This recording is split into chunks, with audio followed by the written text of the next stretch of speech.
അന്തസ് കാണിക്കുന്നത് രേണുസുതിയാണ്. അത് എന്തായിക്കോട്ടെ, പ്രൈവറ്റ് ആയിട്ട് കാണിക്കുന്ന, ഇപ്പൊ നമ്മുടെ ബെഡ്റൂമിൽ നമ്മൾ എന്തെല്ലാം ചെയ്യുന്നത് നമ്മുടെ പ്രൈവറ്റ് ആണ്. അവിടെ ഒരുത്തൻ ക്യാമറ കൊണ്ടുവന്ന് നിന്നാൽ അത് പബ്ലിക് ആവും. അതേപോലെ എന്റെ അമ്മോ, വാട്ട് കമ്പാരിസൺ, ഫാന്റാസ്റ്റിക്, അടിപൊളി.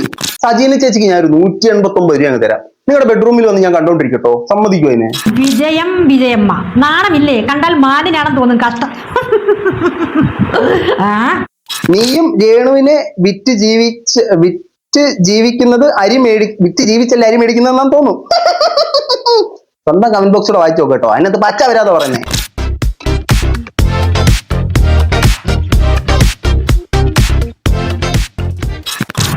മനു എന്ന് പറയുന്ന ഒരുത്തനുണ്ട്. അവൻ ഇന്നാള് കുറെ ചോദ്യങ്ങൾ ചോദിച്ചു നമുക്ക് ഒരു വീഡിയോ ഇട്ടിട്ടുണ്ടായിരുന്നു. അത് നമ്മള് പാഠ്യ വില പോലും കൊടുത്തിട്ടില്ല, റിപ്ലൈ കൊടുത്തില്ല, കാണാനും പോയിട്ടില്ല. അത് നിങ്ങൾക്ക് മറുപടി അണിയാൻ മേലാഞ്ഞിട്ടല്ലല്ലോ. നമ്മളൊരു ചോദ്യം ചോദിക്കുമ്പോൾ അതിന് ഉത്തരം പറയാത്ത എപ്പോഴാ? ഒന്നെങ്കിൽ അതിന് മറുപടി അറിയാത്തപ്പോ, അല്ലെങ്കിൽ നമ്മളൊരു ചോദ്യം ചോദിക്കുമ്പോൾ മറുപടി പറഞ്ഞു കഴിഞ്ഞാൽ ഞാൻ പെടുവല്ലോ ദൈവമേ എന്നുള്ളപ്പോഴാണ് മറുപടി അറിയാത്തത്. നിങ്ങൾ കിടന്ന് മെഴുകുന്നതെന്ന് നാട്ടുകാർക്ക് മനസ്സിലായത് കൊണ്ടാണ് നിങ്ങൾ റിപ്ലൈ തരാത്തത്. സജീനയിലേക്ക് ഞാൻ വരാം കേട്ടോ. സജീനയ്ക്കുള്ള പരിപ്പോടയും ചായ ഈ വീഡിയോയിൽ ഞാൻ തരാം. നമുക്ക് ആദ്യം രേണു പറയുന്ന കുറച്ച് കാര്യങ്ങളിലേക്ക് കേട്ടിട്ട് സജീന ചേച്ചി ഞാൻ ബേഷ തരാം ഈ വീഡിയോയിലാട്ടോ. അപ്പോ ഇപ്പോ സബ്സ്ക്രിപ്ഷൻ ആണ് വീണ്ടും പ്രശ്നമായിട്ടിരിക്കുന്നത്. രേണു ഇന്നലെ വോട്ട് ചെയ്യാൻ വന്നപ്പോഴത്തേനും ഈ സബ്സ്ക്രിപ്ഷനെ കുറിച്ച് കുറച്ച് കാര്യങ്ങൾ ചോദിക്കുന്നുണ്ട്.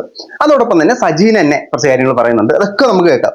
ആദ്യം ഈ സബ്സ്ക്രിപ്ഷനെ കുറിച്ച്, രേണുവിന്റെ സബ്സ്ക്രിപ്ഷൻ ഫോട്ടോ എടുത്ത് പുറത്തു വിടുന്നത് രേണു സംസാരിക്കുന്നുണ്ട്. ഇപ്പൊ ആദ്യം രേണു പറയുന്നത് കേട്ടാലേ ഈ സജീന പറയുന്നതിന്റെ മണ്ടത്തരം നമുക്ക് കൃത്യമായിട്ട് മനസ്സിലാക്കുള്ളൂ. സോ നമുക്ക് രേണു ഈ എക്സ്ക്ലൂസീവ് കണ്ടന്റ് മറ്റുള്ളവർ റെക്കോർഡ് ചെയ്ത് പുറത്തു വിടുന്നതിനെ കുറിച്ച് പറയാൻ നമുക്ക് കേൾക്കാം.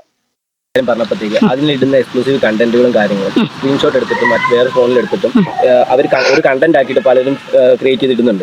അപ്പൊ അവരോട് എന്താണ് അവരോട് പ്രതികരിക്കാനുള്ള ഒരുപാട് സന്തോഷം. കാരണം നല്ല പ്രമോഷൻ, 3000 അടുത്ത സബ്സ്ക്രിപ്ഷൻ. ഇപ്പൊ ഇനി 2-3 ദിവസം കൂടെ ആകുമ്പോൾ 3000 സബ്സ്ക്രിപ്ഷൻ ആവും. നിങ്ങൾ എനിക്ക് ഒരുപാട് നല്ല പ്രമോഷൻസ് ആണ് തരുന്നത്. ഒരുപാട് സന്തോഷം. നിങ്ങൾ സബ്സ്ക്രിപ്ഷന്റെ കാര്യം പറഞ്ഞു. ഓക്കെ, സബ്സ്ക്രിപ്ഷൻ വീഡിയോ എടുത്ത് പുറത്തിടുന്നവർക്ക് എന്താ പറയുള്ളത്? രേണുവിന് നമ്മളെപ്പോലുള്ളവരോട് നന്ദി മാത്രമേ പറയാനുള്ളൂ. നന്ദി പറയുന്നു, കാരണം നിങ്ങൾ കാരണം എനിക്കൊരു ഫ്രീ പ്രൊമോഷൻ ആണ്.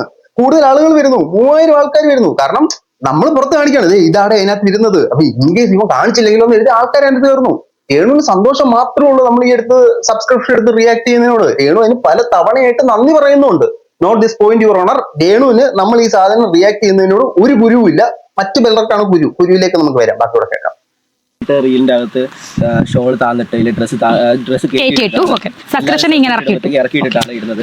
അപ്പം അത് റീച്ചിന് വേണ്ടി കാശ് ഉണ്ടാക്കാൻ വേണ്ടിയാണ് ഈ സബ്സ്ക്രിപ്ഷൻ എക്സ്ക്ലൂസീവ്. രേണു സബ്സ്ക്രിപ്ഷൻ അല്ല, സബ്സ്ക്രിപ്ഷൻ കറക്റ്റ് ആയിട്ട് പറഞ്ഞത്. സബ്സ്ക്രിപ്ഷൻ എന്ന് പറയുമ്പോൾ ഒന്നാമതേ നിങ്ങളുടെ ഇംഗ്ലീഷ് അതീവ പരാജയമാണ്. അതിന്റെ കൂടി ഇങ്ങനെ ഒരു മണ്ടത്തരങ്ങളൂടെ പറഞ്ഞു വെക്കില്ലേ. സബ്സ്ക്രിപ്ഷൻ കറക്റ്റ് ആയിട്ട് പറഞ്ഞ് പഠിച്ച് എഴുതി വെച്ചേക്കണം കേട്ടോ. അതെന്തുവാട്ടെ. ഇപ്പൊ ഞാൻ മുട്ടായി തിന്നുന്ന ഒരു കണ്ടന്റ് ഞാൻ ഇട്ടിട്ടുണ്ട്. അത് നിങ്ങൾ കണ്ടെന്ന് നിങ്ങൾ സബ്സ്ക്രൈബ് ചെയ്തെന്നല്ല ഞാൻ പറഞ്ഞത്. ചിലപ്പോൾ ഇവന്മാർ തന്നെ എടുത്ത് പുറത്ത് ഞാൻ മുട്ടായി തന്നെയല്ലേ. അതിനകത്ത് ഇപ്പൊ എന്റെ സബ്സ്ക്രൈബേഴ്സിന് വേണ്ടി എനിക്ക് എക്സ്ക്ലൂസീവ് എന്തെങ്കിലും സ്പെഷ്യൽ കൊടുക്കാൻ ഞാനത് കൊടുക്കും. അത് ഇതിപ്പം എന്നാ പറയാ, ഇവർ ഈ പറയുന്ന ഈ രേണുവിനോട് ആരാ പറഞ്ഞു എക്സ്ക്ലൂസീവ് കൊടുക്കുക എന്ന് പറഞ്ഞാൽ തുണി അഴിച്ച് കാണിക്കുന്നതെന്ന്? അല്ലാത്ത നല്ല രീതിയിലുള്ള എക്സ്ക്ലൂസീവുകൾ അതിനകത്ത് കൊടുക്കാൻ പറ്റും. പല ആളുകളും ഈ തുണിയഴിക്കൽ അല്ലാതെ കൊടുത്തിട്ടുണ്ട്. പുള്ളിക്കാരുടെ വിചാരം എന്താണെന്ന് അറിയാം, ഞാൻ ഒറിജിനൽ റീലി വന്നൊരു മുട്ടായി തരുന്നു. മറ്റേത് എക്സ്ക്ലൂസീവ് കണ്ടന്റ് അല്ലേ, അവർക്ക് സ്പെഷ്യൽ കൊടുക്കണമല്ലോ. അപ്പൊ ഇച്ചിരി ഡ്രസ്സൊക്കെ ഇറക്കി ഇച്ചിരിയൊക്കെ കാണിച്ചു കഴിഞ്ഞാൽ എക്സ്ക്ലൂസീവ്, അവർക്ക് എക്സ്ക്ലൂസീവ് കൊടുത്തു. പുള്ളിക്കാരി ആരോ തെറ്റിദ്ധരിപ്പിച്ച് വെച്ചിരിക്കുകയാണ് ഈ എക്സ്ക്ലൂസീവ് എന്ന് പറഞ്ഞാൽ എന്തോ കുൽസിത സംഭവമാണ്. അതിന്റെ പ്രശ്നമാ. ഷോള്, എനിക്കിപ്പം ഷോള് അങ്ങനെ ഇട്ടിട്ട് സംസാരിക്കണം തോന്നി ഞാൻ അങ്ങനെ ചെയ്തു. എനിക്കിപ്പം പബ്ലിക്കായിട്ട് എനിക്കിപ്പം അങ്ങനെ ചെയ്യണ്ടെന്ന് തോന്നിക്കൊണ്ട് ഞാൻ ഷോള് കയറ്റിയിട്ട് സംസാരിച്ചു, അല്ലെങ്കിൽ റീൽ ചെയ്തു. അതിനുള്ള ഉത്തരം അതാണ്. അത് കൊള്ളാം, അത് നല്ലൊരു ഉത്തരമാണ്, എനിക്ക് ഇഷ്ടപ്പെട്ടു. വളരെ മെച്ചൂർഡ് ആയിട്ടൊരു ഉത്തരമാണ്. രേണുവിനെ ട്രോളാൻ കിട്ടാത്തൊരു ഉത്തരം രേണു പറഞ്ഞു. അന്നേരം അങ്ങനെ ചെയ്യണമെന്ന് തോന്നി, ഇപ്പൊ ഇങ്ങനെ ചെയ്യണമെന്ന് തോന്നി. വളരെ വ്യക്തമായിട്ടുള്ള ഉത്തരമാണ്. പക്ഷെ ഒരൊറ്റ ചോദ്യം, ഇപ്പൊ പബ്ലിക്കിൽ അത് അങ്ങനെ ചെയ്യാൻ പാടില്ലെന്ന് രേണുവിന് മനസ്സിലായില്ലയോ?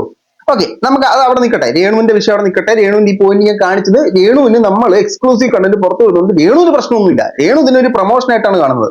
പക്ഷേ രേണുവിന്റെ എക്സ്ക്ലൂസീവ് കണ്ടന്റ് പുറത്തു വിടുമ്പോഴത്തേനും അത് ചില ആൾക്കാർക്ക് അതീവമായ കുരുപൊട്ടലുണ്ട്. ഈ കുരുപൊട്ടൽ ആളെ എനിക്കെതിരെ സംസാരിച്ചിട്ടുണ്ട്. നമുക്ക് സജീന വ്ളോഗ്സിലേക്ക് പോവാം. Sajeena vlogs, welcome to the show. Manu എന്ന് പറയുന്ന ഒരുത്തനുണ്ട്. അവൻ ഇന്നാള് കുറെ ചോദ്യങ്ങൾ ചോദിച്ചു നമുക്ക് ഒരു വീഡിയോ ഇട്ടിട്ടുണ്ടായിരുന്നു. അത് നമ്മൾ പാഠ്യ വില പോലും കൊടുത്തിട്ടില്ല, റിപ്ലൈ. അതെ, പട്ടി വില തന്നിട്ടില്ല. കറക്റ്റാ, പട്ടി വില തന്നിട്ടില്ല. ഈ പട്ടിയുടെ പാല് എത്ര എടുത്ത് കുഴലിനകത്തിട്ടാൽ ഇത് നുവരത്തിൽ നിന്നൊരു സാധനമുണ്ട്. അത് തന്നെയാണ് നിങ്ങളിപ്പോ കാണിച്ചുകൊണ്ടിരിക്കുന്നത്. എന്നാലും ഞാൻ ഒരു തവണയും കൂടെ സജീന വ്ളോഗ്സിന്റെ പാലൊന്ന് കുഴലിലിട്ട് നോക്കാം. ഇനി എങ്ങാണെന്ന് പറഞ്ഞാലോ സാധ്യതയില്ല. കുറച്ച് തലച്ചോറിന് പകരം പൊതിച്ചോറ് വെച്ചാളോട് ഞാൻ എന്ത് പറയാനാണെന്നല്ലേ സജീന ചേച്ചി പറയും. അവരോട് ഞാൻ ചോദ്യങ്ങൾ ചോദിച്ചു, അതിനുള്ള ഉത്തരങ്ങൾ അവർ പറയുന്നില്ല. പാട്ടി വില പോലും കൊടുത്തില്ലെന്ന് പറയുന്നത് പട്ടി വില കൊടുക്കാത്തതിന്റെ കാരണം ആ ചോദിച്ച ചോദ്യം ഉത്തരം നിങ്ങൾക്ക് അറിയാൻ പാടില്ല എന്നിട്ടാണ്.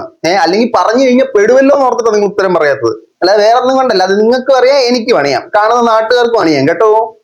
കാണാനും പോയിട്ടില്ല. പിന്നെ അതിന്റെ താഴെ തന്നെ ഏതാണ്ട് കമന്റ് ഇട്ടായിരുന്നു, ഇവിടെ നല്ല തണ്ടും തടി ഉണ്ടല്ലോ, മമ്മട്ടി എടുത്തോണ്ട് കിളയ്ക്കാൻ പോടാന്ന് പറഞ്ഞിട്ടുണ്ട്. ഓക്കെ, വീഡിയോ കണ്ടിട്ടില്ല, പക്ഷെ ഒരു കമന്റ് അങ്ങ് ഇട്ടു. അപ്പൊ നിങ്ങൾ എന്ത് മാങ്ങാത്തല് കണ്ടിട്ടാണ് എന്റെ വീഡിയോയുടെ താഴെ വന്ന് കമന്റ് ഇടുന്നത്? ഒരു വീഡിയോ കാണുക പോലും ചെയ്യാതെ കമന്റ് ഇടുന്നത് നിങ്ങളപ്പോ എന്ത് ആശയം മനസ്സിലാക്കിയിട്ടാണ് ഇതിനകത്തൊക്കെ കമന്റ് ഉണ്ടാക്കാൻ വരുന്നത്? നല്ലതാ, അങ്ങനെ തന്നെ വേണം. പിന്നെ നല്ല തണ്ടിയും തടിയും ഒക്കെ ഉണ്ടല്ലോടാ, മൺവെട്ടി എടുത്ത് കിളയ്ക്കാൻ പോടാന്നാണ് പുള്ളിക്കാരി പറയുന്നത്. ഞാൻ നിങ്ങളോട് കഴിഞ്ഞിട്ട് പറഞ്ഞതാ, നിങ്ങൾ സ്ലിം ബ്യൂട്ടി അല്ല, നിങ്ങൾക്ക് എന്നെക്കാട്ടിലും തടിയുണ്ട്. നിങ്ങളും മമ്മട്ടി എടുത്തിട്ട് കളിക്കാൻ പോവാം, നിങ്ങൾക്കും പോവാം. നിങ്ങൾ എടുത്താലും മമ്മട്ടിയൊക്കെ പൊങ്ങും എന്നാണ് എനിക്ക് തോന്നുന്നത്. ഇനി നാക്കിന് മാത്രം ബലമുള്ളതെന്ന് അറിയത്തില്ല. അപ്പൊ നിങ്ങൾക്കും മമ്മട്ടി എടുത്തോണ്ട് പോവാം, നിങ്ങൾക്ക് എന്നെക്കാട്ടിലും തടിയുണ്ട്. നിങ്ങളുടെ വിചാരം നിങ്ങൾ വെടിഞ്ഞു ഈ പഴയ ഐശ്വര്യ റായ് ഒക്കെ മിസ് വേൾഡ് കോമ്പറ്റീഷൻ വന്നുകൊണ്ടിരിക്കുകയെന്നാണോ നിങ്ങളുടെ വിചാരം? നല്ല തടിയുണ്ട്, ഒന്ന് കണ്ണാടി നോക്കി. സത്യം പറഞ്ഞാൽ നമ്മൾ ഒരു കാര്യം നമ്മൾ ചിന്തിക്കണം. നമ്മളുടെയൊക്കെ വീട്ടിലെ ആണുങ്ങൾ, അത് ആൺമക്കളായാലും ഭർത്താവായാലും അച്ഛനായാലും എല്ലാവരുടെയും കൂടെ ചേർത്താ പറയുന്നത്, അച്ഛന്മാരായാലും അച്ഛന്മാരോ? ഈ ഒരു സംശയം ഞാൻ നേരത്തെ ഒന്ന് പറഞ്ഞു തന്നെ കേട്ടോ. വീണ്ടും അച്ഛന്മാര്, ഒരാൾക്ക് ഒരച്ഛൻ. അത് സജീനയും മണ്ടത്തരം പറയില്ല കേട്ടോ. ബാക്കി പറ. ായാലും ആൺമക്കളായാലും വെയിലത്ത്, ഈ പൊരിയുന്ന വെയിലത്ത് പോയി കിടന്ന് കഷ്ടപ്പെട്ട് ബുദ്ധിമുട്ടി വിയർത്ത് എന്തുമാത്രം കഷ്ടപ്പെട്ടാണ് ഒരു നേരത്തെ ആഹാരത്തിന് വേണ്ടി അധ്വാനിച്ച് ഒരു രൂപയാണെങ്കിലും നമ്മുടെ വീട്ടിലോട്ട് കൊണ്ടുവരുന്നത്. അത് അവരാണുങ്ങളല്ലേ? എടാ ഇത് കണ്ടോ, ശരീരം വിയർക്കും ഇവന്മാർക്കൊക്കെ. പുറത്തോട്ട് ഇറങ്ങിക്കഴിഞ്ഞാൽ രാവിലെ ഉറക്കം എണീക്കുക, ഒരു മൊബൈൽ എടുക്കുക, ഏതെങ്കിലും പെണ്ണുങ്ങളുടെ ഏതെങ്കിലും ഒരു ഭാഗം എവിടെയെങ്കിലും കാണുന്നുണ്ടോ നോക്കുക, അതെടുക്കുക, കണ്ടന്റ് ആക്കുക, അവിടെ ഇരുന്നുകൊണ്ട് കുരയ്ക്കുക, 10 പൈസ മേടിക്കുക, പോക്കറ്റിലാക്കുക, വീണ്ടും എടുത്ത് കുരയ്ക്കുക, പൈസ ആക്കുക, പോക്കറ്റിലാക്കുക. നാണന്മാരല്ലേ? നമ്മുടെ ആണുങ്ങളെയൊക്കെ സല്യൂട്ട് ചെയ്യണം. നിങ്ങളുടെ പണി എന്താ? നിങ്ങൾ എന്താ ഈ സോഷ്യൽ മീഡിയ വന്ന് നിന്ന് കളച്ചോണ്ടിരിക്കുന്നേ? നമ്മുടെ നാട്ടില് പണിക്ക് പോകുന്ന, മേല് വിയർക്കുന്ന ഒരുപാട് സ്ത്രീകളുണ്ട്. എന്ത് നിങ്ങൾ വെയിലത്തിറങ്ങിയാൽ നിങ്ങൾക്ക് വിയർക്കാൻ പറ്റത്തില്ലയോ? നിങ്ങൾക്ക് വിയർപ്പ് ഗ്രന്ഥികളില്ലയോ? നിങ്ങൾക്കും വെളിയിൽ ഇറങ്ങി പണിയെടുക്കാം. ഞാൻ ചെയ്യുന്നത് പോലെ തന്നെ ഫോൺ ഓൺ ചെയ്ത് വെച്ചിട്ട് നാട്ടുകാരെ കോണ പറയുന്ന നിങ്ങളാണോ എന്നെ ഉപദേശിക്കുന്നേ? ശരി, ഇവര് പറഞ്ഞ പോയിന്റ് എന്താ? എന്നെയാണല്ലോ പറയുന്നത്. രാവിലെ എടുക്കുന്നു, പെണ്ണുങ്ങളുടെ എന്തെങ്കിലും ശരീരഭാഗം പുറത്ത് കാണുന്നു, അത് അപ്പോഴേ കുറ്റം പറയുന്നു, പൈസ ഉണ്ടാക്കുന്നു, കീശയിലെടുക്കുന്നു. ഒരാൾ കീശയിലിടുന്നേ കാണിച്ചു കേട്ടോ, കണ്ടോ? എന്നാ കീശയിലിടുന്നത് വസ്ത്രത്തിന്റെ സിബ് ഊരിപ്പോയതാണോ? ഇതിന്റെ ഇതിന്റെ നെക്ക് ഇങ്ങനെയാണ്. ഇനിയിപ്പോ പറയും ഇത് തീറ്റി ഇറക്കി വലിച്ചു കിട്ടുന്നു. ഒരിക്കലും അല്ല, ഈ ഡ്രസ് ഇങ്ങനെയാണ്, മനസ്സിലായില്ലേ? ഇതിന്റെ നെക്ക് ഇത് സ്റ്റിച്ച് ചെയ്തിരിക്കുന്നത് ഇത്രയും ഡീപ്പായിട്ടുണ്ട്, ബാക്ക് കയറിയിട്ടാണ്. ഇത് ഞാനായിട്ട് വലിച്ചിട്ടതല്ല. ഇത് പിടിച്ച് പൊക്കി കൊണ്ടുവരാൻ നിൽക്കണ്ട. കാരണം ഈ ഡ്രസ്സ് ഇറങ്ങിയിരിക്കുന്നത് ഈ പറയുന്ന ഈ കുലസ്ത്രീകൾ പറയുന്ന സ്ത്രീകൾക്ക് വേണ്ടി ഇറങ്ങിയിട്ടുള്ള ഡ്രസ്സാണ്.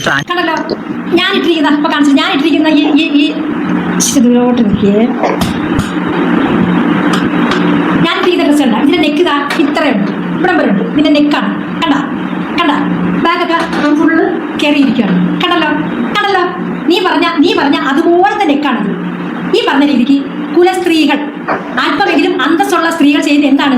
അങ്ങനെ ഡ്രസ്സ് നമുക്ക് ഇടാൻ ആഗ്രഹമാണെങ്കിൽ നമുക്ക് ഇടാം, നോ പ്രോബ്ലം. ഇത് കണ്ടോ, ഇന്നർ എന്ന് പറയുന്നു. ഇതുപോലെ ഒരെണ്ണം അതിന്റെ അടിയിൽ വാങ്ങിച്ചിട്ട് കഴിഞ്ഞാൽ എന്താണ് കുഴപ്പം? നിന്നെ പോലെ കാണിച്ച് ജീവിക്കാൻ ആഗ്രഹമുള്ളവർക്ക് എന്ത് എക്സ്ക്യൂസും പറയാം. അത്തണേ ഞാനും പറയുന്നുള്ളൂ. കാണിച്ച് ജീവിക്കാൻ താല്പര്യമുള്ളവർക്ക് എന്ത് എക്സ്ക്യൂസും പറയാം. അവരെന്ത് തുണിയിട്ടാ നിങ്ങൾക്ക് എന്താണ്? അവരവരുടെ ശരീരഭാഗം കാണിക്കുന്നതിന് നിങ്ങൾ എന്തിനിരുന്ന് കുറ്റം പറയുന്നത്? നിങ്ങൾ മറ്റൊരാളുടെ ശരീരഭാഗം കാണുമ്പോഴത്തേനും ഇരുന്ന് കുറ്റം പറയും. വേറൊരാള് ആരുടെങ്കിലും ശരീരഭാഗം കാണിച്ചതിനെ കുറ്റം പറഞ്ഞു കഴിഞ്ഞാൽ അയ്യേ ഇച്ചിച്ചി. രേണുവിനെ പറഞ്ഞാൽ മാത്രമേ ഉള്ളൂ കേട്ടോ. ആദ്യം സ്വന്തം കണ്ണിലെ കോലെടുത്ത് കളഞ്ഞിട്ട് വേണം അടുത്തവന്റെ കണ്ണിലെ കരടുണ്ടോന്ന് അടിച്ചോണ്ട് വരാനായിട്ട്. സ്വന്തമായിട്ട് ഒരുത്തനെ വിമർശിക്കാൻ പോകുമ്പോഴത്തേനും ഇതേ തോന്നിവാസം താൻ കാണിച്ചിട്ടുണ്ടോ എന്ന് താൻ ആദ്യം പരിശോധിച്ച് നോക്കണം. ആദ്യം ഒന്ന് പറയും, പിന്നൊന്ന് പറയും, പിന്നെ വേറൊന്ന് പറയും, പിന്നെ വേറൊന്ന് പറയും. നിങ്ങൾക്ക് ശരിക്കും നിങ്ങൾ പറയുന്നത് എന്താണെന്ന് എന്തെങ്കിലും ബോധ്യം നിങ്ങൾക്കുണ്ടോ? ഇവര് പറയുന്നത് രേണുവിന്റെ ഏതെങ്കിലും പെണ്ണുങ്ങളുടെ ശരീരം ഭാഗം കിട്ടുമെങ്കിൽ അത് അപ്പോഴേ കാണുമെങ്കിൽ അപ്പോഴേ പണ്ട് റിയാക്ട് ചെയ്ത് പൈസ ഉണ്ടാക്കുന്നു. എന്നിട്ട് ഇവരെന്ത് ചെയ്യുന്നേ? ദീപ്തി കല്യാണി, നീ ശരീരഭാഗം കാണുന്നു, മാന്യമായിട്ട് ഡ്രസ്സ് ധരിക്കടി. ബാക്കി പറ. അന്തസ്സുള്ള ആണുങ്ങളുണ്ട്, അന്തസ്സായിട്ട് ശരീരം വിയർത്ത് നല്ല വൃത്തിക്ക് വെയിലത്തും തണലത്തും പിന്നെ മഴയത്തും ഒക്കെ നിന്ന് പണിയത് കൊണ്ടുവന്ന് ഒരു തരം ആഹാരം കഴിക്കുന്ന അന്തസ്സുള്ള പെണ്ണുങ്ങൾ തന്നെയാണ് ബാക്കിയുള്ളവരെല്ലാരും. അന്തസ്സുള്ള ആണുങ്ങളുണ്ടടാ, ശരീരത്തിൽ വിയർത്ത് കഷ്ടപ്പെട്ട് പണിയെടുക്കുന്ന അന്തസ്സുള്ള പെണ്ണുങ്ങളുണ്ടടാ ഇവിടെ. നിങ്ങൾ എന്തരാണ് ഈ പറയുന്നത്? സത്യത്തിൽ നിങ്ങൾ പറയുന്നത് എന്തെന്ന് നിങ്ങൾക്ക് വല്ല ബോധ്യമുണ്ടോ? നിങ്ങൾ വല്ല കൂട്ടിയിട്ട് കത്തിച്ചിട്ടാണോ ഈ വീഡിയോ ചെയ്യുന്നത്? പറയുമ്പോ കൃത്യമായിട്ട് പറയണ്ടേ സജീന? ഈ പറയുന്ന വെയിലത്തിറങ്ങി പണിയെടുക്കുന്നത് മാത്രമല്ല പണി, മറ്റ് പലതരത്തിലുള്ള പണികളുണ്ട്. എന്റെ ജോലി എന്താ നിങ്ങൾക്കറിയോ?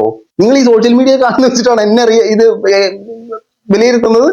നിങ്ങളുടെ പണി എന്താണ്? നിങ്ങൾ എന്ത് പണിയാ ചെയ്യുന്നത്? നിങ്ങൾക്ക് എന്ത് പണിയാ ഉള്ളത്? ഷബീന ബി പറഞ്ഞ പണിയല്ലല്ലോ അല്ലേ? ബാക്കി പറ. നിന്നെ പോലെ കുറെ എണ്ണ ഇങ്ങനെ ഇട്ടിട്ടുണ്ട്, കൂത്തമാര് തന്നെ വിളിക്കണം. ഓ കഷ്ടം.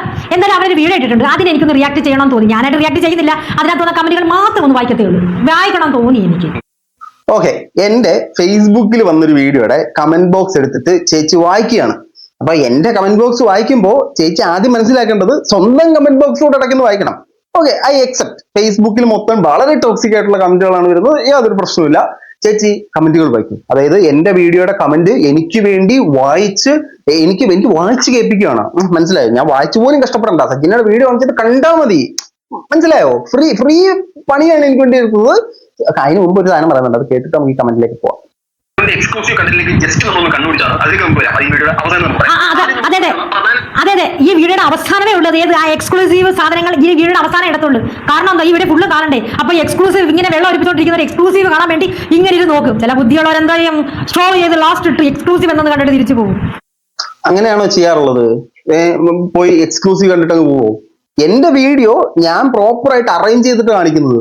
ഞാന് 15 മിനിറ്റോടെ ഒരു വീഡിയോ ക്രിയേറ്റ് ചെയ്യുമ്പോൾ ഈ 15 മിനിറ്റ് ഓഡിയൻസ് കാണുക എന്നുള്ളത് എന്റെ കഴിവ് പോലെ ഇരിക്കും. അല്ലാതെ നിങ്ങളെപ്പോലെ ബോധമില്ല തോന്നെടുത്തിട്ട് റിയാക്ട് ചെയ്യല്ല വേണ്ടത്. ഇതിനൊക്കെ ഒരു ഓർഡർ ഉണ്ട്. നിങ്ങളെന്തോ അവിടുന്ന് കിട്ടുന്നെടുത്ത് പറയും, ഇവിടുന്ന് കിട്ടുന്നെടുത്ത് പറയും. അങ്ങനെയല്ല എല്ലാവരും ചെയ്യുന്നത്. ഇതിന്റെ പിന്നെ പണിയെടുക്കുന്നവരുണ്ട്. ചുമ്മാ വന്നിരുന്നാൽ ടക്കടക്കടക്കടക്കണമെന്ന് പറയുന്നല്ല കേട്ടോ, പണിയെടുക്കുന്നവരുണ്ട്. കുറച്ചേരുണ്ട്. ഞാൻ സജീന ചേച്ചി പണിയെടുക്കുമെന്ന് എനിക്കറിയത്തില്ല. സജീന ചേച്ചിക്ക് മറ്റേ മേല് വിയർക്കുന്ന ആണുങ്ങളെ മാത്രമേ അറിയത്തില്ല, പെണ്ണുങ്ങൾക്ക് വിയർപ്പ് ഗ്രന്ഥി ഇല്ലെന്നാണ് സജീന ചേച്ചിയുടെ ഭയങ്കര വിയർക്കുന്നത്. അപ്പൊ ഈ എക്സ്ക്ലൂസീവ് ഇവന് കിട്ടുന്നത് എങ്ങനെയാന്ന് മനസ്സിലായ? ഇവൻ അതിനകത്ത് സബ്സ്ക്രിപ്ഷൻ, അതായത് പൈസ കൊടുത്ത് അതിനകത്ത് ഇവൻ എന്നെ എന്തെടുത്തെന്ന് പറഞ്ഞ് ഇവൻ അതിനകത്ത് സബ്സ്ക്രിപ്ഷനോ? സബ്സ്ക്രിപ്ഷൻ എന്തോ സാധനം? നിങ്ങളാണ് അപ്പൊ രേണു ഈ സബ്സ്ക്രിപ്ഷൻ ഒക്കെ പറഞ്ഞു കൊടുത്തേ? സബ്സ്ക്രിപ്ഷൻ നമ്മുടെ നാട്ടിലെ ഈ ധന്യ സൂപ്പർ മാർക്കറ്റിലേക്ക് പറയുന്നത്, കൊല്ലത്തല്ലേ വീട്, സൂപ്പർ മാർക്കറ്റിൽ പോയി കഴിഞ്ഞാൽ ടങ് ക്ലീനർ എന്ന് പറഞ്ഞ സാധനം കിട്ടും. എടുത്ത് വടിച്ചു കഴിഞ്ഞാൽ കറക്റ്റ് ആയിട്ട് സബ്സ്ക്രിപ്ഷൻ എന്ന് പറയാൻ പറ്റും. സബ്സ്ക്രിപ്ഷൻ പോലെ സബ്സ്ക്രിപ്ഷൻ പറ. അതായത് പൈസ കൊടുത്ത് അതിനകത്ത് ഒരു സബ്സ്ക്രിപ്ഷൻ എടുത്തു, അതായത് മെമ്പറായി. എന്നിട്ട് വേറൊരു ഫോണും കൂടി എടുത്ത് കയ്യിൽ വെച്ചിട്ട് ഇതിനകത്ത് കയറിയിട്ട് ഈ ഫോൺ കൊണ്ട് വേണ്ടുന്ന എല്ലാം അവൻ ഇങ്ങ് ചുരണ്ടും. പ്രൈവറ്റ് ആണ് ചെയ്യുന്നത്. അപ്പൊ അവിടെ അന്തസ് കാണിക്കുന്നത് രേണുസുതിയാണ്. അത് എന്തായിക്കോട്ടെ, പ്രൈവറ്റ് ആയിട്ട് കാണിക്കുന്ന. ഇപ്പൊ നമ്മുടെ ബെഡ്റൂമിൽ നമ്മൾ എന്തെല്ലാം ചെയ്യുന്നത് നമ്മുടെ പ്രൈവറ്റ് ആണ്. അവിടെ ഒരുത്തൻ ക്യാമറ കൊണ്ടുവന്ന് നിന്നാൽ അത് പബ്ലിക് ആവും. അതേപോലെ എന്റെ അമ്മോ, വാട്ട് എ കമ്പാരിസൺ, ഫാന്റാസ്റ്റിക്, അടിപൊളി. അപ്പോ സജീന ചേച്ചി പറയുന്നത് രേണു ഈ സബ്സ്ക്രിപ്ഷൻ എന്ന് പറഞ്ഞിടുന്നത് അവരുടെ പ്രൈവസിയാണ്. ഫോർ എക്സാമ്പിൾ ബെഡ്റൂമിൽ നമ്മൾ പ്രൈവസി ആയിട്ട് ചെയ്യുന്നതല്ലേ. ശരി, രേണുവിന് ഞാൻ കൊടുത്തത് 189 രൂപയാണ്. സജീന ചേച്ചിക്ക് ഞാൻ ഒരു 189 രൂപ അങ്ങ് തരാം. നിങ്ങളുടെ ബെഡ്റൂമിൽ വന്ന് ഞാൻ കണ്ടോണ്ടിരിക്കട്ടോ, സമ്മതിക്കും അതിനെ? അപ്പൊ അതാണ് പ്രൈവസി. പ്രൈവസി എന്ന് പറഞ്ഞാൽ ഒരുത്തനും കാണിച്ചു കൊടുക്കുന്ന അല്ല പ്രൈവസി. 189 രൂപയുള്ള ആർക്ക് വേണമെങ്കിലും എന്റെ പ്രൈവസി കാണാം. അത് കൊള്ളാലോ, അത് ഭയങ്കര ഐഡിയ ആയി പോയല്ലോ. ബെഡ്റൂമിനെ വെച്ച് കമ്പയർ ചെയ്യുന്നത്. അങ്ങനെയാണ്. ശരി, 189 രൂപ തരാൻ ഞാൻ തയ്യാറാണ്. നിങ്ങളുടെ ബെഡ്റൂമിൽ നടക്കുന്ന കുൽസിതങ്ങൾ കാണിക്കാൻ നിങ്ങൾ തയ്യാറാണോ? ഈ പറയുന്നതിനകത്ത് ഒരു ബോധമുണ്ടോ? ന്യായീകരിക്കുന്നതിനകത്ത് ഒരു ബേസിക് ആയിട്ടുള്ള സാധനം വേണ്ട. നിങ്ങൾ ന്യായീകരിക്കുന്നതിനകത്ത് ഇപ്പൊ ഇവരുടെയൊക്കെ വീട്ടിൽ അങ്ങനെ കേട്ടോ, 189 രൂപ കൊടുക്കുന്ന ആർക്കും നമ്മുടെ പ്രൈവസി കാണാം. 189 രൂപ അല്ലെങ്കിൽ അവർ ഫിക്സ് ചെയ്യുന്നുണ്ട്, അത് കൊടുക്കുന്ന ആർക്കും പ്രൈവസി കാണാം. അപ്പൊ നമ്മളെപ്പോലെ പ്രൈവറ്റ് ആയിട്ടുള്ള കാര്യങ്ങൾ പ്രൈവറ്റ് ആയിട്ട് മാത്രം വെക്കണമെന്നല്ല, പൈസ ഉള്ളവർക്ക് നമ്മുടെ പ്രൈവസിയിലേക്ക് കയറാം. അങ്ങനെ വ്യത്യസ്ത തരം ആശയങ്ങളുമായിട്ടാണ് സജീനയും ചില ആൾക്കാരൊക്കെ രംഗത്തേക്ക് വരുന്നത്. ചേച്ചി 189 രൂപ ഞാൻ ഗൂഗിൾ പേ ചെയ്തേക്കാം കേട്ടോ, നമ്പർ ഇല്ല എന്തായാലും ഞാൻ പൈസ. പ്രൈവറ്റ് ആയിട്ട് വെക്കുന്നത് പ്രൈവറ്റ് ആയിട്ട് ഇരിക്കട്ടെ, പബ്ലിക് ആയിട്ട് വരുന്നത് പബ്ലിക് വിടുക. ഇത് പ്രൈവറ്റിന്റെ അകത്ത് പോയി എടുത്തുകൊണ്ട് വന്ന് പബ്ലിക് വിടുന്ന ഇവന്റെ ഒരു അന്തസ്സും ഒരു അഭിമാനം നിറഞ്ഞ സംസാരം കേട്ട് കഴിഞ്ഞാൽ ലോകം തന്നെ നാണിച്ചു പോകും. ലോകം തന്നെ നാണിച്ചു പോവും. എന്നാൽ ലോകം തന്നെ നാണിച്ച മറ്റൊരു സാധനം ഞാൻ അങ്ങോട്ട് കാണിച്ചു തരട്ടെ. ഞാൻ എന്താ ചെയ്തേ? ഫോൺ ഓൺ ചെയ്ത് സബ്സ്ക്രിപ്ഷൻ ഇങ്ങനെ വീഡിയോ എടുത്തു, അതല്ലേ ഞാൻ ചെയ്തത്. അതേസമയം മറ്റൊരാള് ഫോട്ടോ ഓൺ ചെയ്ത് ഇതേപോലെ സബ്സ്ക്രിപ്ഷൻ എടുത്തിട്ട് അയച്ചെടുക്കുമ്പോ ഇവർക്ക് ഒന്ന് തുറന്നിരുന്ന് കാണാൻ പറ്റും. കേൾപ്പിച്ചുതരാം. അതിൽ പറഞ്ഞത് മനു അത് സബ്സ്ക്രൈബ് ചെയ്തിട്ടുണ്ടെങ്കിൽ അവൻ ആണത്തത്തോടെ വന്ന് പബ്ലിക്കിൽ പറഞ്ഞു ഞാൻ സബ്സ്ക്രൈബ് ചെയ്തിട്ടുണ്ട് എന്ന്. അതല്ലാതെ നീ അവിടെ വന്ന് ഉള്ളിഞ്ഞു നോക്കിയ കാര്യമല്ല മോനെ പറഞ്ഞത്. ഒരു കാര്യം പറയുമ്പോൾ അത് ആ ഒരു രീതിയിൽ മനസ്സിലാക്കി ആ ഒരു സെൻസിലെടുക്കാം. പിന്നെ നീ പറഞ്ഞ രണ്ടാമത്തെ കാര്യം, അത് എനിക്ക് കേട്ടപ്പോൾ രേണുവിന്റെ ഞാൻ സബ്സ്ക്രൈബ് ചെയ്ത് 2 പേർക്ക് ഷെയർ. അപ്പോൾ ഞാനൊക്കെ ഇപ്പോൾ ഈ റീസെന്റ് 2 ദിവസം കൊണ്ട് നിങ്ങളുടെ ഈ വീഡിയോസ് ഒക്കെ കാണും. നിങ്ങൾക്ക് പണ്ട് മുതൽ നമ്മുടെ വീഡിയോസ് ഒക്കെ കാണുമല്ലേ? എനിക്കൊന്ന് ഞാൻ ഏകദേശം ഒരാഴ്ചക്ക് മുന്നെയാണ് ആ ഒരു വീഡിയോ അത് കറക്റ്റായിട്ട് കട്ട് ചെയ്ത് ക്രോപ്പ് ചെയ്ത് നിങ്ങൾ എടുത്തിട്ടുണ്ടെങ്കിൽ നിങ്ങളുടെയൊക്കെ വിചാരം എന്താണ്? ഒരു വീഡിയോ കണ്ടു കഴിഞ്ഞാൽ ഒരു വീഡിയോ കിട്ടി എന്ന് പറഞ്ഞ് പറയുമെന്നാണോ? നിങ്ങൾ ഒരു വീഡിയോ റിയാക്ട് ചെയ്യുന്നതിന് മുമ്പ് നിങ്ങൾ ആദ്യം വിട്ട വീഡിയോ മുതൽ ഞാനിത് കാണും. അത്യാവശ്യം പണി എടുത്തിട്ട് തന്നെയാണ് ഞാൻ ഇതിനകത്ത് വീഡിയോ ക്രിയേറ്റ് ചെയ്യുന്നത്. അല്ല നിങ്ങളെ പോലെ കിട്ടുന്ന സാധനം എടുത്തിട്ട് ചാമ്പിക്കൊണ്ടിരിക്കുകയല്ല കേട്ടോ. ഈ ശ്രീതു ഇത് എനിക്കെതിരെ റിയാക്ട് ചെയ്തൊരു വീഡിയോ ആണ്. ഇതിനെതിരെ ഞാൻ സംസാരിക്കാത്തതിന്റെ കാര്യം ശ്രീതു ഇതിനകത്ത് പറയുന്നുണ്ടായിരുന്നു, 20 സബ്സ്ക്രൈബർ ഉള്ളവരും 50 സബ്സ്ക്രൈബർ ഉള്ളവരൊന്നും ഞാൻ റിയാക്ട് ചെയ്യുമെന്ന് വിചാരിച്ച് നിൽക്കണ്ട, നമ്മൾ ഗ്രൗണ്ട് ലെവലിൽ നിന്ന് കളിച്ചോളാന്നൊക്കെ. അപ്പം കുഞ്ഞു സബ്സ്ക്രൈബേഴ്സ് ഉള്ള ചാനലുകളെ അങ്ങനെ പുച്ഛിക്കുന്ന ഒരാളെ റിയാക്ട് ചെയ്യണ്ടെന്ന് ഞാൻ വിചാരിച്ചിട്ടാണ് ഞാൻ ഇത് എടുക്കാതിരുന്നത്. ഇവരൊക്കെ ഭയങ്കര റീച്ച് ആണല്ലോ, കൊട്ടക്കണക്കിന് റീച്ച് കൊണ്ടിരിക്കും, കൊട്ടക്കണക്കിന് സബ്സ്ക്രൈബേഴ്സ്. അതുകൊണ്ട് ഇവര് കുഞ്ഞ ആൾക്കാരെയൊക്കെ ഇവർക്കൊക്കെ പുച്ഛമാണ്. അതുകൊണ്ടാണ് ഞാൻ ഈ വീഡിയോ ബേസിക് ആയിട്ട് റിയാക്ടിന് എടുക്കാന്.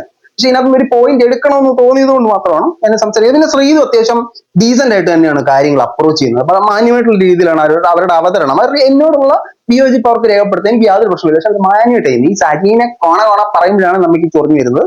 ശ്രീതു പക്ഷി എന്തായാലും അതിനുള്ള മറുപടി നിനക്ക് വേണ്ടേ? ശരിയാണ്, സമ്മതിച്ചു. ഞാൻ ഈ വീഡിയോയിൽ പറയുന്നത് കറക്റ്റ് തന്നെയാണ്. ആദ്യം രേണുവിന്റെ ചാനൽ സബ്സ്ക്രൈബ് ചെയ്ത 50 പേരിൽ ഒരാൾ ഞാനായിരുന്നു. അന്ന് ആ സബ്സ്ക്രിപ്ഷന്റെ റേറ്റ് എനിക്ക് തോന്നുന്നു 45 രൂപയോ 49 രൂപയോ എന്തോ മാത്രം. എനിക്ക് ഇന്നും ആ ഒരു റേറ്റ് തന്നെയാണ്. അത് എമൗണ്ട് കൂട്ടി എനിക്കത് കൂടിയിട്ടില്ല. അപ്പൊ ആ ഒരു സമയത്ത് ഞാൻ അത് സബ്സ്ക്രൈബ് ചെയ്തിട്ട് ഞാൻ അതിൽ വന്ന ഫസ്റ്റ് വീഡിയോയും അതിന്റെ ആ ഒരു സബ്സ്ക്രിപ്ഷൻ ചെയ്യുന്ന മെത്തേഡും എന്റെ ഒരാൾ വിളിച്ചിട്ട് പറഞ്ഞു, രേണുവിന്റെ ചാനൽ എങ്ങനെയാണ് സബ്സ്ക്രൈബ് ചെയ്യുന്നത്, എനിക്ക് അത് സബ്സ്ക്രൈബ് ചെയ്യാൻ പറ്റുന്നില്ല എന്ന് പറഞ്ഞു. അതായത് നമ്മൾ പ്രൊഫൈൽ കയറി നോക്കിയിട്ട് അവരിങ്ങനെ സ്ക്രീൻ റെക്കോർഡ് ചെയ്ത് എനിക്ക് അയച്ചിട്ടാണ്. പ്രൊഫൈൽ കയറി രേണുവിന്റെ ആ ഒരു പ്രൊഫൈൽ എടുത്തിട്ട് ഈ സബ്സ്ക്രൈബ് എന്നുള്ള ഓപ്ഷൻ വരുന്നില്ല. അപ്പൊ എന്റെ ഇങ്ങനെ ചോദിച്ചപ്പോൾ ഞാൻ എന്ത് ചെയ്തു, ആ ഒരു സാധനം ഞാൻ എന്റെ ഫോൺ സ്ക്രീൻ റെക്കോർഡ് ചെയ്തു. സ്ക്രീൻ റെക്കോർഡ് ചെയ്ത് ഈ ഒരു amount pay first 7 days free ആണ്. അത് കഴിഞ്ഞ് ഇതെല്ലാം അകത്ത് കയറുമ്പോൾ അതിന്റെ അകത്തുള്ള ഈ സാധനം ഉണ്ടല്ലോ, എന്തോ രേണു ആദ്യം ഇട്ട വീഡിയോ ഞാനിങ്ങനെ സബ്സ്ക്രിപ്ഷൻ ചെയ്യാൻ വേണ്ടി വൈകി പോയി, ലേറ്റ് ആയി പോയി എന്ന് പറയുന്ന സാധനം, ഈ ഒരു ഒറ്റ സാധനം മാത്രമാണ് ഞാനത് ഷെയർ ചെയ്തിട്ടുള്ളത്. മനസ്സിലായത് നിനക്ക്? അത് ഷെയർ ചെയ്തത് ഒന്ന് ഈ പറയുന്ന സജിൻ ചേച്ചിയും ഒന്ന് ഈ പറയുന്ന ഫ്രണ്ടും. അവള് പറഞ്ഞിട്ടുണ്ട്, സജീന ചേച്ചിക്കാണ് ഈ സബ്സ്ക്രിപ്ഷൻ സാധനം എടുത്ത് പുള്ളിക്കാരി ഷെയർ ചെയ്തു. അത് കണ്ടപ്പോ നിങ്ങൾക്ക് ഈ ഒളിഞ്ഞു നോട്ടം സ്ക്രീൻ റെക്കോർഡ് ചെയ്യുന്ന തെറ്റായിട്ടും തോന്നിയില്ലേ? നിങ്ങളുടെ ശ്രീധുവിനോട് പറ, സ്ക്രീൻ റെക്കോർഡ് ചെയ്യില്ല ശ്രീധു, തെറ്റാണ്. സബ്സ്ക്രിപ്ഷൻ ഒളിഞ്ഞു നോക്കിയിട്ട് നിങ്ങളെ പോലുള്ള ബോധമില്ലാത്തവരോട് പറഞ്ഞു കൊടുക്കില്ല, തെറ്റാണെന്ന് ശ്രീധുവിനോടുകൂടെ പറഞ്ഞു കൊടുക്കണം. അത് മേടിച്ചുളുപ്പില്ലാതെ കണ്ടിട്ടാണ് അവർ എനിക്കെതിരെ താളം വിടുന്നത്. ഓക്കെ, ഇനി ഈ പുള്ളിക്കാർ ചെയ്യുന്ന പരിപാടി എന്ന് പറഞ്ഞാൽ എന്റെ കമന്റ് ബോക്സിൽ വന്ന് കമന്റുകളെ എടുത്ത് വായിച്ച് കോരും റിയാക്ട് ചെയ്യുന്ന അതിമസ്മരികമായ രംഗം നമുക്കൊന്ന് കാണാം. സേതു മേനൻ, ജോലി ഇല്ലേ വേറെ? എവിടെ നിന്ന് ഇത് തന്നെ ടൈം തികയുന്നില്ല. ബിൻസി ബിന്നി പോയി തൂമ്പെടുത്ത് കിളക്കടാ. That point. വിജയമ്മ, നാണമില്ലേ? കണ്ടാൽ മാനിനാണെന്ന് തോന്നും. കഷ്ടം. കണ്ട മഞ്ഞിനാണെന്ന് തോന്നുമല്ലേ? അത് മതി ഒന്നാടെ വായിച്ചേ. That point. വിജയമ്മ, നാണമില്ലേ? കണ്ടാൽ മാനിനാണെന്ന് തോന്നും. കഷ്ടം. ഓക്കെ, സജീന ചേച്ചി എന്റെ കമന്റ് ബോക്സിലെ കമന്റുകളെ എടുത്ത് റിയാക്ട് ചെയ്യുന്ന രംഗങ്ങളാണ് നമ്മൾ കാണുന്നത്. അപ്പൊ ഈ സജീന ചേച്ചി വല്ലവന്റെ കമന്റ് ബോക്സ് എടുത്ത് വായിക്കുമ്പോഴത്തേനും സ്വന്തം കമന്റ് ബോക്സ് കൂടെ അടക്കം എടുത്ത് വായിച്ചു നോക്കുന്നത് ഉത്തമമായിരിക്കും. വേറെ ഒന്നും പോകണ്ട, ചേച്ചി ഇട്ട ഈ വീഡിയോയുടെ കമന്റ് ബോക്സ് തന്നെ നമുക്കൊന്ന് കയറി നോക്കിക്കളയാം. ഓക്കെ, ആദ്യത്തെ കമന്റ്, എന്റെ സഹോദരി തിരിച്ച് ഇതുപോലെ രേണുവിനോട് പറഞ്ഞു കൊടുക്കണം, പിന്നെ നാട്ടുകാരെ കാണിക്കാൻ അല്ല ഇടുന്നത്. Okay. 2, Manu's reaction is sensible and correct. ചേച്ചി താങ്ക് യു കേട്ടോ. അടുത്തത്, കാണിക്കുന്നവർക്ക് കുഴപ്പമില്ല എങ്കിൽ പിന്നെ എടുക്കുന്നവർക്ക് എന്താ കുഴപ്പം? ഇങ്ങനെ പ്രശ്നമുള്ളവർ ഇമാതിരി പോസ്റ്റുകൾ ചെയ്യാതെ ഇരിക്കണം, അതായിരിക്കും നല്ലത്. ഓക്കെ. അടുത്തത്, നീയും രേണുവിനെ വിറ്റ് ജീവിക്കുന്നത് വിറ്റ് ജീവിച്ചല്ല അരി മേടിക്കുന്നതെന്നാന്ന് തോന്നുന്നു. സ്വന്തം കമന്റ് ബോക്സിലൂടെ വായിച്ചു നോക്കുക കേട്ടോ. അതിനകത്ത് പച്ച വരാതെ പറയുന്നേ. നാട്ടുകാരുടെ കമന്റ് ബോക്സിനകത്ത് നെഗറ്റീവ് മാത്രം നോക്കുമ്പോഴത്തേനും നിങ്ങളുടെ സ്വന്തം നെഗറ്റീവ് കൂടെ നിങ്ങൾ നോക്കണം. പൊതുവെ ഞാനൊരു വീഡിയോ ഇടുമ്പോൾ എന്നെ സബ്സ്ക്രൈബ് ചെയ്തിട്ട് ആളെങ്കിലും അത് പോസിറ്റീവായിട്ട് കമന്റ് ആയിട്ട് വരും. നിങ്ങളുടെ മോത്തവും നിങ്ങൾക്കെതിരെയുള്ള കമന്റാ, മെജോറിറ്റി നിങ്ങൾക്കെതിരെയുള്ള കമന്റാ. നിങ്ങളാണ് എന്റെ കമന്റ് ബോക്സ് എടുത്ത് വായിച്ച് താളം വിടുന്നത്. ബാക്കി പറഞ്ഞു ഇത് തന്നെ അല്ലാണ്ട് അടിയിൽ ചെന്ന് നോക്കിയാൽ അറിയാൻ പറ്റും. ഞാൻ വായിച്ചതൊന്നും ഫേക്ക് അല്ല, എല്ലാം ഒറിജിനൽ കമന്റാ. മതിയായോ അവന്? ഇത് തന്നെയാടാ എനിക്കും പറയാനുള്ളത്. ഇടാ നിർത്തറ, കുറച്ചൊക്കെ ഒതുങ്ങടാ. ആവശ്യം ഇപ്പൊ വേറെ ഒരുപാട് കണ്ടന്റ് എടുത്ത് നടക്കുന്നുണ്ടല്ലോ, അതൊന്നും നീയൊക്കെ എടുക്കാത്ത എന്ത് പേടിയാവുന്ന? എന്തോരം ചുമ്മാ ഒരാളുടെ ഒരു ചെറുത് കിട്ടിക്കഴിഞ്ഞാൽ അത് മൊത്തം എടുത്ത് കറക്കി ലോകം മൊത്തം കൊണ്ടുവന്ന ആൾക്കാരെന്ത് വേറെ കുറെ കാര്യങ്ങൾ ഇങ്ങനെ കിടന്ന് കറങ്ങുന്നിട്ട് നിനക്കൊന്നും എടുക്കാൻ പറ്റാത്ത എന്ത്? ആ ഡഡാണ് കോൺട്രാക്ട് ബേസ് കോൺടെന്റ് ക്രിയേറ്റർമാരെ. ഇതേ സ്വന്തമായിട്ട് കണ്ണാടി നോക്കി പറയണം, ഈ കോൺട്രാക്ട് ബേസ് കണ്ടന്റ് ക്രിയേറ്റർമാരേ എന്നുള്ളത്. നിങ്ങൾ വേറെ എത്ര ടോപ്പിക് എടുത്ത് ഈ രേണുവിന്റെ അല്ല, നിങ്ങൾ എത്ര ടോപ്പിക് നിങ്ങൾ സംസാരിക്കുന്നുണ്ട്. രേണു ഓരോ തോന്നിവാസം കാണിക്കും, അതിനെ വന്നിരുന്ന് ന്യായീകരിക്കും. രേണു അതുമായിട്ടൊരു ബന്ധമില്ലാത്ത പോലെ വേറെ പറയും. നിങ്ങൾ അറക്കാൻ വെച്ചേക്കുന്ന ആളാണ് നിങ്ങളാണ് എന്റെ അടുത്ത് ഈ മാതിരി ന്യായങ്ങളൊക്കെ പറഞ്ഞുകൊണ്ടിരിക്കുന്നത്. നിങ്ങൾ ഫസ്റ്റ് പോയി വേറെ വല്ല പണിയും എടുത്ത് ജീവിക്കും. എന്നിട്ട് മിനിമം സംസാരിക്കുന്ന കാര്യങ്ങൾ എന്താണെന്നുള്ള ബോധ്യമെങ്കിലും നിങ്ങൾക്ക് വേണം. അതുപോലെ നിങ്ങൾക്കില്ല. നിങ്ങളാണ് എന്റെ കമന്റ് ബോക്സ് എടുത്ത് വായിക്കുന്നത്, എനിക്കിട്ട് ഉള്ള താളങ്ങൾ വിടുന്നത്. ബാക്കിയോടെ പറയും ചേച്ചി. അപ്പോൾ ഓക്കെ, എന്തായാലും ഈ വീഡിയോ ഇഷ്ടപ്പെട്ടെങ്കിൽ എൻ്റെ സുഹൃത്തുക്കള്, ഈ വീഡിയോ നിങ്ങൾക്ക് ഇഷ്ടപ്പെട്ടെങ്കിൽ ഒരു ലൈക്കും കമന്റും ഷെയറും തരൂ. അടുത്ത ഒരു വീഡിയോ ആയിട്ട് കാണുന്നത് വരയ്ക്കും താങ്ക് യു. ഓക്കെ, കാണാം, നമുക്ക് വെയിറ്റ് ചെയ്യാം. കമന്റ് ചെയ്യാൻ തരുന്നില്ല, പക്ഷെ ആ വീഡിയോക്ക് ഒരു ലൈക്ക് ഞാൻ തന്നിട്ടുണ്ട്. ഏതെങ്കിലും കഷ്ടപ്പെട്ടാലും ഇത്രയൊക്കെ പറഞ്ഞല്ലേ, അതുകൊണ്ട് ഒരു ലൈക്ക് ഞാൻ എന്തായാലും തന്നിട്ടുണ്ട്. ഇപ്പൊ സജിന ചേച്ചിയോട് എനിക്ക് പറയാനുള്ള കാര്യം, താൻ ചെയ്യുന്നത് അത് ശരിയാണെന്ന് തന്റെ മനസാക്ഷിയെ മുൻനിർത്തി ചോദിക്കുക. ഉള്ള അവരെ അതെല്ലാം കാണിച്ചു വെച്ചിട്ട് ബാക്കിയുള്ളവൻ ചെയ്യുമ്പോഴത്തേനും അത് തെറ്റെന്ന് പറഞ്ഞുകൊണ്ട് പൊക്കിപ്പിടിച്ചോണ്ട് വരരുത്. സ്വന്തം കമന്റ് ബോക്സ് ആദ്യം വായിച്ചു നോക്കിയിട്ട് അത് തിരിച്ച് അതിനകത്ത് നിങ്ങൾ തന്നെ വായിച്ചു നോക്ക്. ഇവരുടെ ഫേസ്ബുക്ക് ഉണ്ട് കേട്ടോ, ഇവരുടെ ഫേസ്ബുക്ക് വേറെ റീച്ച് ആണെന്ന് എനിക്ക് തോന്നുന്നു. എന്നോട് ആരോ പറഞ്ഞത്, ആരോ പറഞ്ഞതാ. പക്ഷെ ഇവരുടെ യൂട്യൂബിനകത്ത് മൊത്തം അവർക്ക് എഗൻസ്റ്റാ. അതായത് ആൾക്കാർ ഒരു വിമർശനം പറയും. ഇത് ആൾക്കാർ പറയണ്ടേ, ഇവര് ചെയ്യുന്നത് തോന്നുന്നതാണ് എല്ലാവർക്കും അറിയാം. ഇവർക്ക് തന്നെ അറിയാം, ഇവര് കാണിക്കുന്ന മൊത്തം വൃത്തികെട്ട പരിപാടിയാണ്. എന്നിട്ടും പിന്നെ വന്നിരുന്ന് മെഴുകിയിരുന്ന് പുഴുങ്ങാനുള്ളൊരു ഗട്സ് ഉണ്ടല്ലോ. ഇവരുടെ തൊലിക്കട്ടി കണ്ടു കഴിഞ്ഞാൽ കാണ്ടാമൃഗം ഓടിക്കളയും. അമ്മാതിരി തൊലിക്കട്ടിയാ. കാണ്ടാമൃഗത്തിനല്ല തൊലിക്കട്ടി, കാണ്ടാമൃഗം അത് തന്നെ, അത്രയും തൊലിക്കട്ടിയാ. പിന്നെ പറഞ്ഞ കാര്യം മാറ്റി പറയാൻ ഇവരുടെ ഒരു സ്കില്ലുണ്ടല്ലോ. ഓന്തല്ലേ നിറം പറഞ്ഞേ, ഓന്ത് കണ്ടമഴ ഓടിക്കളയും ഇവരെ വിട്ടു കഴിഞ്ഞാൽ. ഇവരുടെ വീട് ചിന്നക്കട എവിടെയാണെന്നാണ് ഞാൻ അറിഞ്ഞത്. അപ്പൊ ചിന്നക്കട ഇവരുടെ വീടിന്റെ പരിസരത്ത് ഓന്തില്ല. ഓന്തിന് അപമാനമാണ്. എന്നെക്കാട്ടും സ്പീഡിൽ നിറം മാറുന്നവരോന്നും പറഞ്ഞിട്ട്. അങ്ങനെ ആളെ എനിക്ക് കൊണ്ടോ അടുത്തായിട്ടുണ്ടോ മാന്യമായിട്ടിട്ട് കഴിഞ്ഞാൽ ഞാൻ മാന്യമായിട്ട് റിപ്ലൈ തരും. തോന്നിയ ദിവസം പറഞ്ഞു കഴിഞ്ഞാൽ ഞാൻ ജയിച്ചു തോന്നിയ ദിവസം പറയും. വാലിഡ് ആയിട്ടുള്ള എന്തെങ്കിലും പോയിന്റ് ഉണ്ടെങ്കിൽ എന്നെ പിടിച്ച് ടാഗ് ചെയ്ത് കഴിഞ്ഞാൽ നന്നായിരിക്കും കേട്ടോ. സോ ഇതുകൊണ്ട് ഞാൻ ടാഗ് ചെയ്യാൻ പറഞ്ഞു, ചെയ്തില്ല, കുഴപ്പമില്ല, വിഷമമുണ്ട്. മറ്റൊരു വീഡിയോ ആണ്. നിങ്ങളുടെ അഭിപ്രായം തീർച്ചയായിട്ടും കമന്റ് ബോക്സിൽ കമന്റുകൾ അറിയപ്പെടുത്തുന്നു.